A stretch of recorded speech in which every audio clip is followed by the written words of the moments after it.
Buenos días, yo soy la licenciada Gabriela Naria, pues el día de hoy vamos a ver los protistas eucarióticos, algas eucarióticas, los protozoos y pues hongos, ¿verdad? Dice que hace más de 2 millones de años los organismos eucariotes aparecieron en la Tierra. Su gran diversidad, numerosas adaptaciones y gran complejidad es un reflejo de su larga historia evolutiva. Reconocemos y clasificamos con más certeza los organismos más macroscópicos. Ejemplo, pues las plantas y animales. Sin embargo, las relaciones evolutivas de la mayor parte de la vida microscópica eucariótica, los protistas son poco conocidos, en partes controversiales. A diferencia de los demás reinos eucariotes, que pertenecen cada uno a las ramas evolutivas distintivas, los protistas son un grupo polifilético. Es decir, forman parte de varias ramas evolutivas. La mayoría de los protistas pues, son unicelulares y acuáticos y microscópicos, pero tenemos algas paradas que pueden tener un tamaño hasta de 70 a 100 metros de largo. ¿Okay? Entre los caracteres que aportan a la gran diversidad de organismos que se pueden encontrar en este grupo, pues tenemos las distintas maneras de obtener la energía y de llevar a cabo su motilidad. Los protistas pueden obtener su energía de varias maneras.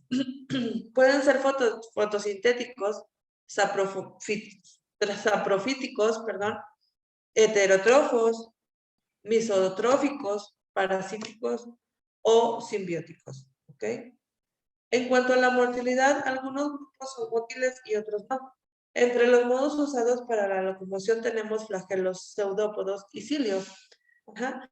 Tenemos además desde protistas unicelulares hasta agregados coloniales y multicelulares. Como los protistas con tanta diversidad han llegado a ser clasificados juntos dentro de un reino. Estos organismos se han colocado juntos principalmente porque son organismos eucariotas y tienen características que no permiten clasificarlos como hongos, plantas o animales. Muchos biólogos todavía usan reinos protistas, mientras que se hacen más claras las evidencias que apoyan la filogenia en los grupos. Se están usando la biología molecular junto a la morfología y fisiología para poder clasificarlos de una manera más correcta. ¿Ok? Son varias las propuestas existentes en cuanto a la clasificación completa de los organismos eucariotas. Son especiales de los que tradicionalmente se han conocido como protistas, ¿ok?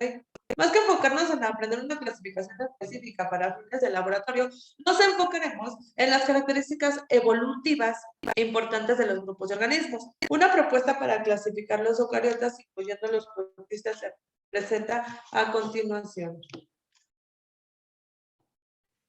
Este árbol filogenético es una de las propuestas existentes según la evidencia molecular y taxonómica más reciente. Podemos observar que este árbol coloca los organismos protistas en varias ramas evolutivas separadas. Por ejemplo, las algas verdes se encuentran en la misma rama evolutiva que las plantas debido a que tienen más afinidad con las mismas que con las demás algas. ¿Ok? Grupo excavata. Los grupos excavata pues, son un grupo diverso de organismos que incluyen protistas, que tienen mitocondrios modificados y protistas con flagelos que difieren estructuralmente dentro de otros organismos. Muchos organismos dentro de este grupo poseen un surco para alimentarse, producto de un ancestro común. Dentro de este grupo, pues encontramos parásitos reconocidos como el hombre, la Trypanosoma giardia y los euglenoides, que incluyen especialmente mixotrópicas con capacidades de ingerir su alimento y fotosintetizar. La euglena, que son organismos de agua dulces, motiles, con uno o dos flagelos y fotosintéticos como las plantas, porque poseen cloroplasto y clorofilas. Sin embargo, se diferencian de plantas porque su pared celular se compone mayormente de proteínas que forman una película sobre las células que las hacen más flexibles. El grupo Chomovalveolata Las cromomalveolados se componen de varios grupos, entre los cuales están los alvéolos, dinoflagelos y ciliados, y los estamiofilios, perdón, diatomeas y algas paradas. La secuencia de ADN sugiere que los cromoaviolados forman un grupo monofilético. Además de la evidencia disponible, apoyan a la hipótesis que se originan hace más de 1 billón de años, cuando un ancestro común adquirió por fagocitosis una alga roja fotosintética. Alveolados ciliados, organismos terrestres de agua dulce y salada. Características que los unen, pues que se encuentran cubiertos de pequeños cilios que se utilizan para una locomoción y además para dirigir el alimento. Macronúcleo grande y uno o varios micronúcleos. El macronúcleo pues contiene la información necesaria para el funcionamiento normal del organismo, mientras que el micronúcleo contiene la información genética del organismo. Paramecium. La mayoría de los paramecium pues son de agua dulce. Solo es una especie que se encuentra en agua de mar. ¿Ok? Son ciliados unicelulares que cuando son agua giran sobre su eje y se alimentan principalmente de bacterias. Dentro de agua dulce, uno o más grandes, ya que pueden llegar hasta 2 metros de largo y pueden encontrarse en estanques de agua dulce adheridos a hojas flotantes en estanques o nadando libremente. Ay, no. Un momentito, por favor.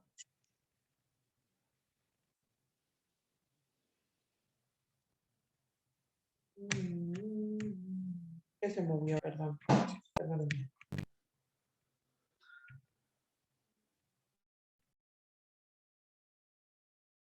Tenemos también a las algas paradas. Bueno, pues estas son protistas multicelulares, la mayoría de agua fría y de zonas templadas.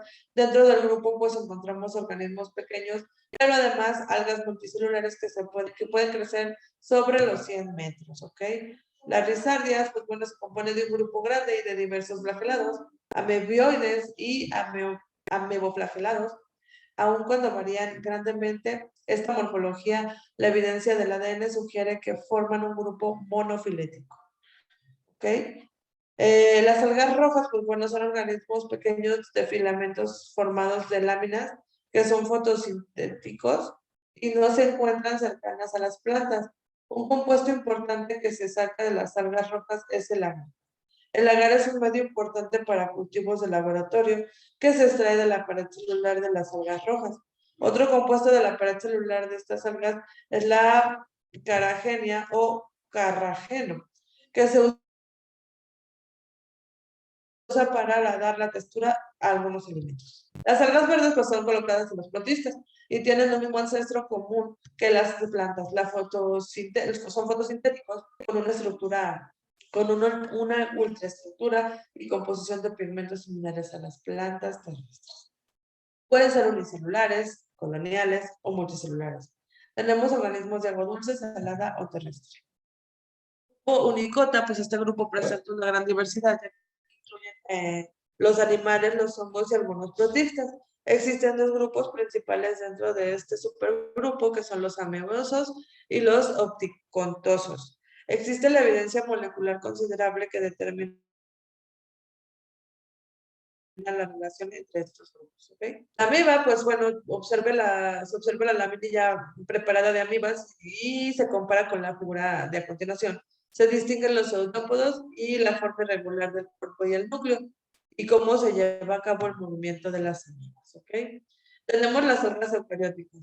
El término alga engloba un organismo muy diferente entre sí desde su punto de vista tanto filogenético como bioquímico. Se refleja un tipo de vida en agua o ambientes húmedos. Organización protófica o talófica. Nutrición autrótrofa. Esto hace muy difícil la clasificación de las algas eucariotas. Ciertos criterios taxonómicos, pues bueno, se emplean para dividirlas y son El complejo pigmentario, las sustancias que reservan la composición y la estructura de la pared celular, la movilidad de las células y la morfología del aparato vegetativo y la ultraestructura de las células. Una definición del término alga podría ser organismos eucariotas fotosintetizados mediante clorofilas asociados a otros pigmentos situados en los cloroplastos y que se reproducen por esporas o gametos producidos en espocitos o gametocitos y que vienen de un agua y ambientes muy húmedos, ¿ok? Características citológicos. Se trata de células eucariotas con pared celular, aunque algunas algas unicelulares móviles no hay. La pared puede impregnarse de diversas circunstancias como cilie, carbonato cálcico y glicoproteínas. Suele ser de celulosa asociada con cuerpos pépticos. ¿Okay? Las algas unicelulares móviles pues tienen un número par de flagelos. Además, las algas suelen tener grandes vacuolas que sirven para acumular sustancias de reserva. A veces también tienen funciones secretoras y digestivas. Los plastos de las algas eucariotas tienen las siguientes características. Generalmente tienen membrana doble, con excepción de los dinofitos y eugenofitos, que tienen 3 unidades de membrana, y los heterocotofitos, que tienen una doble unidad normal y otra que viene del retículo endoplasmático y ponen en comunicación a los plastos con el núcleo mediante dicho retículo endoplasmático. Pueden sintetizar, en ocasiones almacenar almidón, y en el estroma hay tilacoides de morfología variable que contienen los pigmentos. Las algas unicelulares móviles también contienen el estigma, un orgánulo citoplasmático relacionado con el cloroplasto y el aparato de locomotor. Es característico de un eugenofito y dinofitos y generalmente tienen un color rojo o anaranjado debido a los pigmentos que contienen. Los pigmentos son las clorofilas que se encuentran en los plastos y la clorofila a esta pertenecen en todas las cloróticas. Y la clorofila B en eugenofitos y dinófitos. En el resto de las algas, pues bueno, la clorofila es de tipo C. Muy bien. Tenemos las sustancias de reserva de las algas eucariotas, que son el almidón, que las algas verdes siempre están dentro del plasto. Otros grupos, pues pueden tener almidón, pero va siempre fuera del plasto. Para mí, lo típico de los eugenofitos, almidón de las floideas, típico de las algas rojas, laminaria, pues bueno, típico de las algas paradas, monitol y lípido. ¿Okay? Los protosos, que te explico, que son los protosos, cómo se originaron y sus características. Además, su clasificación, su reproducción. ¿Ok? Pues bueno, los protosos pues son microorganismos que se hallan en un ambiente húmedo acuático. ¿Ok? Y que podrán considerarse como animales microscópicos. Sin embargo, en algunos sistemas de clasificación biológica forman un reino propio llamado protozoa, y en otros casos forman parte del reino protista, dando que se consideran el primer paso evolutivo de los seres eucariotas, previo a la existencia de los animales, plantas, hongos y las algas que conocemos. ¿Okay?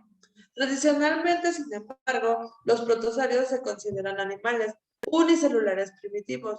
De ahí su nombre, unión de los vocablos griegos, protos, primero, y zo, animal. Esto debido a que son heterótrofos y deben consumir materia orgánica, y están dotados de movimiento voluntario.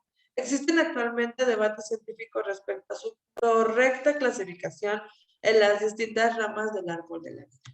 ¿Okay? La mayoría de los protozoos pues, pueden ser vistos por un microscopio, ya que su tamaño oscila entre 10 y 50 microcentímetros, y se conocen alrededor de 300 millones de especies de ellos. A lo largo de diversos peldaños de la cadena alimentaria microscópica, herbívoros, descomponedores, depredadores y parásitos. Muchos de ellos pues, son capaces de infectar y enfermar al ser humano, ¿verdad? Su origen, pues se piensa que tienen en nuestro planeta unos 1.630 millones de años desde su aparición inicial en el periodo mesoproterozoico. Su origen coincide con el surgimiento de las primeras células eucariotas, o sea, con un núcleo celular definido, ¿vale? Y con la inauguración subsiguiente de una amplia categoría de seres vivientes. Diversas teorías intentan explicar ese paso al mundo simple y primitivo de los procariotas al de los eucariotas, y una de las más aceptadas pues tiene que ver con un proceso endosimbiosis entre dos organismos procariotas. Esos primeros organismos eucariotas pues fueron justamente los primeros protozoos de la historia. Características de los protozoos, pues bueno, tamaño microscópico y forma variada, entre 10 y 50 micrómetros, ¿ok? Su forma, en cambio, pues oscila entre la amorfos, como la de una amiba, o ameba, vamos a decirlo así, o forma alargada y ovalada, como la de un parasemi. Son organismos unicelulares que solo cuentan con una célula y su estructura, y poseen movilidad propia del alargamiento de sus citoplasmas, como si fueran dedos, hacia el citoplasma, ya les decía los deditos, ¿no? Patitas. Este angulito y a los laditos tienen sus patitas. Sí, mira, hacia atrás o a los laditos, ¿no? Pues bueno, la reproducción de los protozoos, pues bueno, puede ser por sí sexual o asexualmente, dependiendo de las condiciones medioambientales y los ciclos de vida. Suelen hacerlo abundantemente, lo cual es una clave para el éxito biológico y evolutivo. Su clave para el éxito, sus principales métodos de reproducción pues son la división binaria, la asexual, que es un proceso de fusión celular posterior a la mitosis, replicación genética, que consiste en una célula dividiéndose en dos y generando nuevos individuos idénticos a ella entre sí. La gemación, que es asexual también, que dentro de la estructura resistente que permanece junto a su progenitor y puede incluso suprimirse durante periodos difíciles. Eventualmente, esa estructura gema se reactiva y devuelve a la vida a un ejemplar idéntico al progenitor. Esporulación asexual, pues bueno, el progenitor origina se fragmenta en un conjunto de esporas o endoesporas que se soportan los cambios medioambientales para luego dar origen a los individuos enteros. Fusión celular o asexual es los protozoos generan gametos de micro o microgametos en su interior que les permiten unirse y formar un cigoto, mezclando sus materiales genéticos y obteniendo a cambio un individuo nuevo de mayor variedad genética original. Este proceso puede ser total o parcial y se lleva a cabo usualmente en periodos de abundancia de recursos. Enfermedades por los protozoos tenemos la malaria, llamada también paludismo, que es responsable de ella un género de protozoos llamado Plasmodium. Su sintomatología pues son fiebres altas, escalofrío, sudoración, dolor de cabeza, así como náuseas, tos, heces sanguinolentas, dolores musculares, ictericia y agravándose con un shock, daños renales o hepáticos y hasta la muerte. Amibiasis, que es una infección intestinal común causada por la presencia de amibas patógenas, las que de vida libre y no patogenia también, en el intestino y en el tracto digestivo de una persona. Estos protozoarios cubren esa pared intestinal, dificultan la absorción de los nutrientes, causando diarreas y de diversos grados. Toxoplasmosis, pues bueno, causado por los protozoos del género Toxoplasma, ¿ok? Que se transmite al ser humano mediante el contacto con gatos y otros tipos de felinos infectados o con heces de animales o humanos infectados. Su síntoma pues se confunde con lo de la gripe, pero también causa inflamación de los ganglios linfáticos, el vaso, el hígado y quizás en los tejidos, siendo su mayor peligro en las embarazadas, ya que incide en el feto causando malformaciones y otros problemas aguas. Ejemplos de los protozoos, pues bueno, tenemos algunos protozoos comunes que son el paramecidium, protozoo ciliado de vida libre, la yarda, que es un parásito que invade los intestinos humanos, la ameba, que es un género de protozoarios depredadores que pueden o no parasitar entre otros seres vivos pluricelulares, o vivir en espacios acuáticos de manera libre. La tricomona, otro género de protozoos parásitos que invaden la vagina y se transmiten sexualmente, causando secreciones fétidas, picazón, dolor al orinar e incluso riesgo en el parto prematuro. Los hongos. Se llaman comúnmente hongos a los seres vivos pertenecientes al reino fungi, uno de los grupos que se clasifican a la vida conocidas existentes más de 144.000 especies diferentes de hongo, entre los que están las levaduras, los mohos y las setas. ¿Ok? El total de hongos en nuestro planeta, pues apenas el 5% ha sido estudiado y clasificado. Se estima que existen alrededor de 1.5 millones de especies sin identificar todavía, ya que antiguamente se pensaba que los hongos eran un tipo de planta. Los avances en la biología permitieron distinguirlos y construir un filo biológico aparte. ¿Cómo se originaron los hongos? Pues bueno, pues se separaron de los otros reinos hace 1.000 millones de años aproximadamente. Sin embargo, aún comparten con el reino vegetal características como la falta de locomoción y de tipo de estructuras corporales, y también se acercan a los protistas de su composición bioquímica. Pueden ser organismos eucariotas y se trata de una rama evolutiva más moderna en comparación de los procariotas y del reino monera. De hecho, su estructura celular se asemeja a la de las plantas, con notorias diferencias como la de la ausencia de clorofila. ¿Okay? ¿Cómo se clasifican los hongos? Bueno, por saprofitos que se nutren de la descomposición de la materia orgánica proveniente de otras formas de vida como la vegetal o la animal. Los microzoogenos establecen una relación simbiótica con las plantas, proliferando en sus raíces e intercambiando con ellas nutrientes, minerales y agua, generadas por el hongo, a cambio de carbohidratos y vitaminas generadas por la planta y que el hongo es incapaz de sintetizar. A este tipo de reacción pues, se le llama micorriza. Las liquenizados, bueno, son organismos simbióticos producto de la unión de un hongo o un alga o una cianobacteria, estableciendo una relación estrecha de diversos tipos. Juntos se provee la de humedad y de nutrientes, proliferando mejor que uno por separado. Parásitos, aquellos que proliferan dentro del cuerpo de otros seres vivos o establecidos en una superficie, nutriéndose de ellos, a menudo causándoles daños diversos en procesos que pueden ser leves o mortales. Pueden reproducirse de modo sexual y asexual, pero siempre a través de esporas. Estas son formas resistentes al medio ambiente que, dadas las condiciones óptimas para desarrollarse, germinan y crean un nuevo ejemplar de hongo. Las esporas pues son equivalentes a las semillas de los árboles. Una vez que se encuentran las condiciones propicias, su crecimiento puede ser muy rápido. En algunos de los casos puede incluso verse a simple vista, por ejemplo, el hongo tropical que crece 5 milímetros por minuto. Biología, pues bueno, tenemos que los hongos son semejantes a las plantas y animales en sentido de que son eucariotas, pues, es decir, que presentan núcleo celular definido.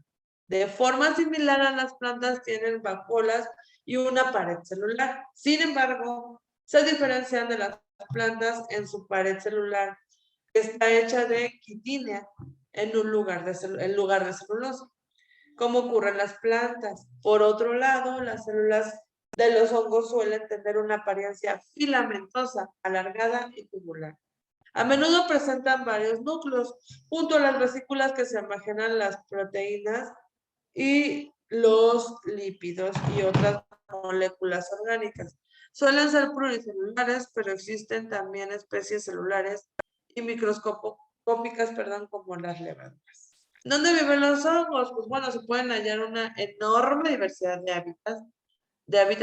Algunas especies prefieren los ambientes húmedos y ricos en humus, o sea, materia orgánica en descomposición, como el suelo del bosque, caudosífilios, especialmente en temporadas lluviosas. Otras especies pues huyen de la luz solar y proliferan en ambientes oscuros y húmedos. como el famoso moho negro, sumamente tóxico, en su mayoría suele ser pues terrestre, que aparecen las casas ahí cuando hay humedad. Perdón. Existen condiciones no aptas para la mayoría de las partes de los integrantes del reino. Por ejemplo, pues se han encontrado especies de hongos en desiertos, en ambientes de extrema salinidad, en el lecho de los océanos, en ambientes expuestos a la radiación ionizante. Esto pues nos da una idea de su adaptabilidad, ¿no? Por último, pues muchas especies son estrictamente parasitadas. Esto significa que se pueden hallar únicamente sobre o dentro del cuerpo de las plantas y animales, de los que se alimentan a costa de hacerles daño y eventualmente pues matarlos, ¿no? Y pues, ¿cómo se alimentan? Pues ya lo vimos, ¿no? De la humedad, de las materias orgánicas, sobre todo de la composición y de la oscuridad. La importancia biológica de los hongos, pues bueno, es importante ayudando a descomponer la materia orgánica en los suelos. Animales y plantas muertas también. Bueno, esta es una tarea que se comparte con las bacterias en algunas especies de insectos. En este sentido, pues se forma parte del departamento de reciclaje de la naturaleza. La excepción, pues, son aquellos parásitos que, por el contrario, pues son causantes de enfermedades.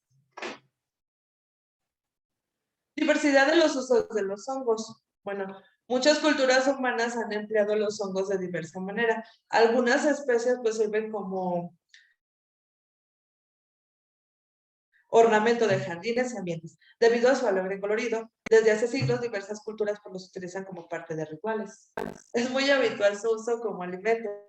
En estos, pues algunos casos se consumen directamente como los champiñones y las setas.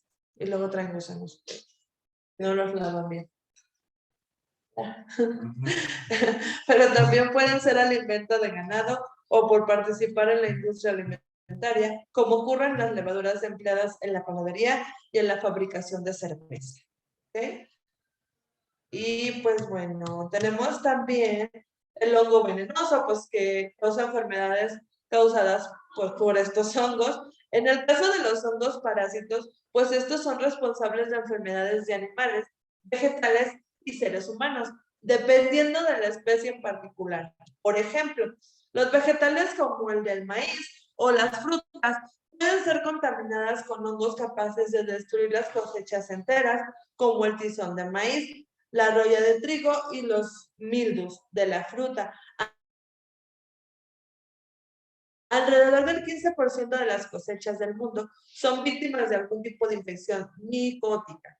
Diversas enfermedades humanas son causadas por la aparición de hongos, como el llamado pie de atleta, que causa el hongo de uteromiceto a la infección vaginal por levadura de la Candida albicans, la candidiasis, capaz de trastornar el balance químico de los genitales. Ojo aquí, estos dos tipos de hongos son muy comunes. Ajá. En la candidiasis, que bueno, se da más en la mujer, obtenida por una enfermedad de transmisión sexual. El pie de atleta, pues bueno, se genera más y se reproduce más en la humedad, ajá, y cuando la personita pues no tiene el aseo correspondiente. ¿A quiénes le pasa más esto? A personas que están mucho tenis, que no se cambian el tenis, que no se bañan, o que no tienen pues esa educación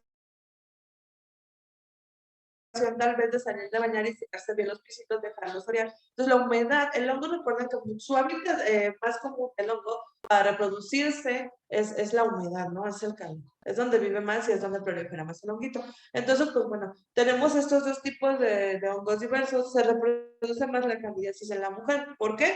Porque la mujer tiene todo pues más dentro, ¿no? No digo que todas las mujeres tengan candidiasis, pero no. Pero es una enfermedad una infección de transmisión sexual más común que está en las mujeres. ¿Por qué? Porque nosotros tenemos todo encerrado y se reproduce un poquito más, ¿no? Hay que tener mucho cuidado, pues, cómo evitamos este pequeño, honguito en la mujer, pues, va teniendo la limpieza de vida, que tu pareja, pues, también tenga la limpieza de vida, no utilizar tanto calzoncitos de licra muy apretados, eh, evitar pues tener limpieza más que nada, ¿no? Evitar tener muchas parejas sexuales, también eso nos ayudaría, ¿no? Pues muchas otras especies animales pues, son infectadas por hongos, desde mamíferos hasta insectos. Por ejemplo, pues el saltamonte de Costa Rica suele ser víctima de hongo del género Cordyceps, que recubre su exoesqueleto dirigiéndose poco a poco hasta matarlo, envolverlo en una estructura micótica y esparcir sus esporas a otros saltamontes. Ay, Dios. ¿Okay? Espero haya sido de su agrado. Pues bueno, cualquier cosa, pues estoy a sus órdenes. ¿Ok? Yo soy la licenciada Gabriela Nario. Que tengan muy, muy bonita tarde. Hasta luego.